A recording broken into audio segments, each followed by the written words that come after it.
NEET परीक्षा गत 5 वर्ष रे 4 थर पेपर लीक द्वितीय बार आउ थे रीनीट कले से भी संवाद आसूची जहाँ को 618 मिलवा कथा 78 मिली अनेक भ्रम जो सरकार गोटे परीक्षा ठीक रे करि पाउनी जो सरकार जो लक्ष लक्ष छात्र छात्री जीवन बर्बाद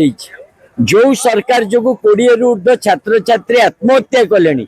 से सरकार कहूँ मोर कौन दायित्व ना से शिक्षा मंत्री धर्मेंद्र प्रधान कहते मोर कौन दायित्व ना आपको आज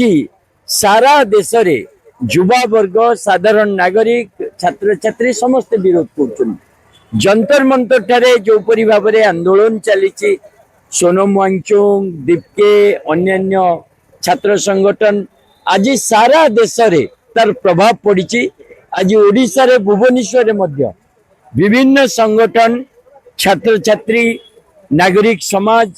समस्त मिलित भाव में आम प्रतिवाद करुचु ए देश रे शिक्षा को बंचेबा को पड़िबो ए देश रे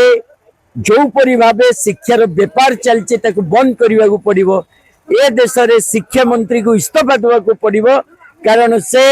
20 जन ऊर्ध्व छात्र छात्री मृत्यु पाई दायी पेपर लीक पाई दायी ओडिशा रे आमे देखुचे जो परि भाव में भ्रमात्मक पुस्तक चलछि